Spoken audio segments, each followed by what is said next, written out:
Multicultural education is more than recognizing heroes and holidays in schools.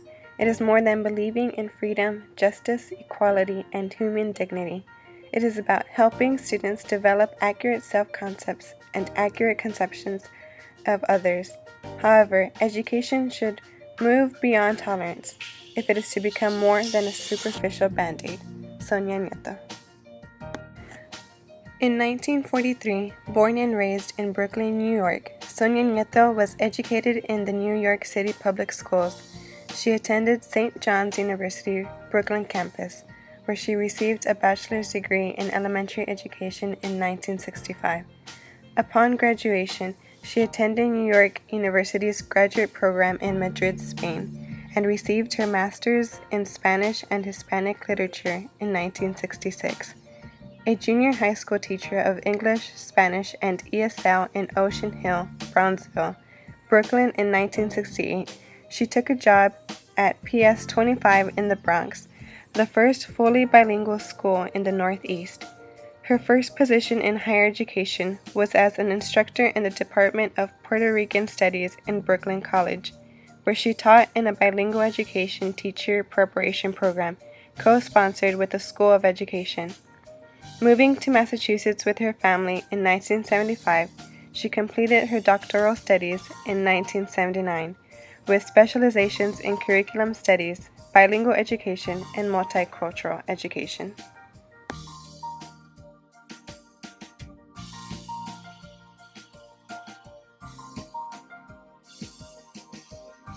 Multicultural education emerged from civil rights movement.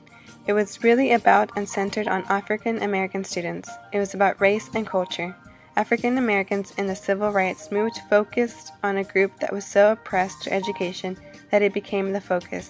From there emerged other movements like women's rights and bilingual education and other things.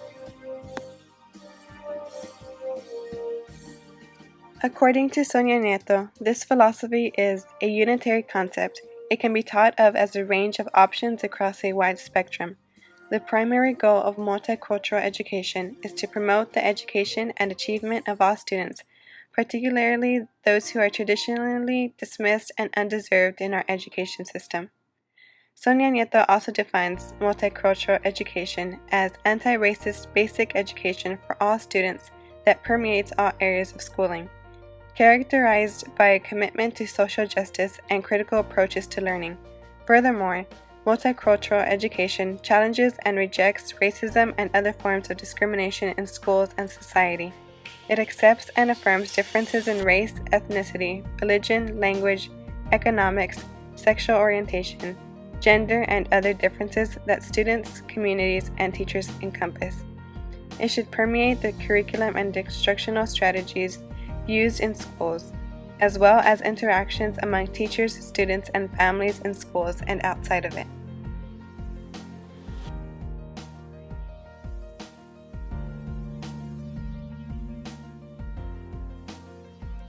There are 4 levels of multicultural education support: tolerance, acceptance, respect, and affirmation, solidarity, and critique. To tolerate differences means that they are endured, not necessarily embraced. In fact, this level of support of multicultural education stands on shaky ground because what is tolerated today can too easily be rejected tomorrow. Acceptance is the next level of supporting diversity. It implies that differences are acknowledged and their importance is neither denied nor belittled. It is at this level that we see substantial movement toward multicultural education. Respect is the next level of multicultural education support. It implies admiration and high self-esteem for diversity. When differences are respected, they are used as the basis for much of what goes on in schools.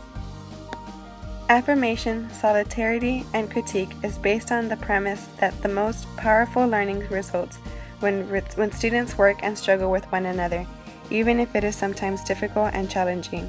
It begins with the assumption that many differences that students and their families represent are embraced and accepted as legitimate vehicles for learning, and that these are then extended. What makes this level different from others is that conflict is not avoided, but rather accepted as an inevitable part of learning. because multicultural education at this level is concerned with equity and social justice, and because the basic values of different groups are often diametrically opposed, conflict is bound to occur. Affirmation, solidarity, and critique is also based on understanding that culture is not fixed or unchangeable artifact, and is therefore subject to critique. Passively accepting the status quo of any culture is thus inconsistent with this level of multicultural education. Simply substituting one myth for another contradicts its basic assumptions because no group is inherently superior or more heroic than any other. It is not impossible for a school to achieve this level. These levels are building blocks, and each school must discover their individual vision that is best for their community. It can all start with awareness. Teachers need to be aware of the community and practices around them.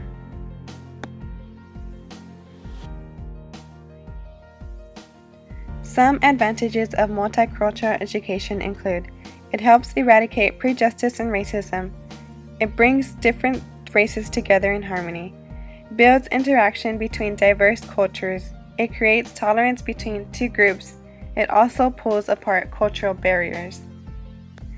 Disadvantages of this philosophy could include: instilled separation in students is quite plausible, seeing as how you may or may not have a specific number of ethnic groups in class, and some students may feel the ethnic group they belong to is being discussed in a negative light, or not discussed as much as someone else's. This can ultimately lead learners to feel separated from the discussion, which is why it's important to ensure that each culture is represented equally. In addition, a teacher's culture can also impact students' resistance. This can be a teacher who shares the same background as many of their students, and these same students may not agree with their stance on the culture itself, which can also cause the students to become combative.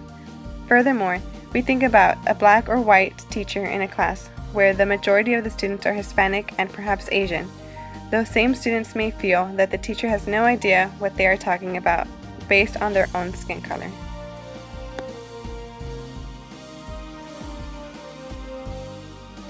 In the beginning of the semester, we learned about asset versus deficit. Rather than, quote-unquote, tolerating diversity in the classroom, we can see this as an asset to learn about more cultures and build community within the classroom through learning from each other. Erickson's view, we have learned about self-understanding and ethnicity identity. Multicultural education can help with self-understanding by perceiving others with an open mind, but also self-esteem, as students learn more about themselves and how they relate to their peers, knowing that there may be differences, but in many cases, regardless of culture and ethnicity, we're also the same. This philosophy helps us incorporate lessons through constructive approach. Students will be engaged to explore their world, discover knowledge, collaborate, reflect, and think critically about their cultures and each other. Lastly, multicultural education provides a caring and supportive environment in the classroom by including all backgrounds and embracing all diversities and nationalities, but also knowledges behind these diversities. This helps us teachers relate to our students through our lessons.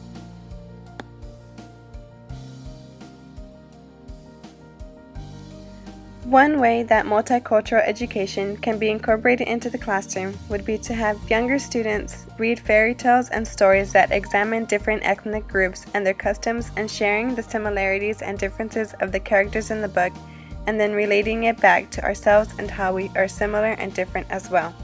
Diverse books can help break down walls of separation that students may fear with their classmates that may be different. Another way I can incorporate this philosophy into my classroom would be to introduce global music, art, or food into my classroom. It could be possible to have my students do a unit on an African dance or Japanese art and invite a guest speaker from another country to the class.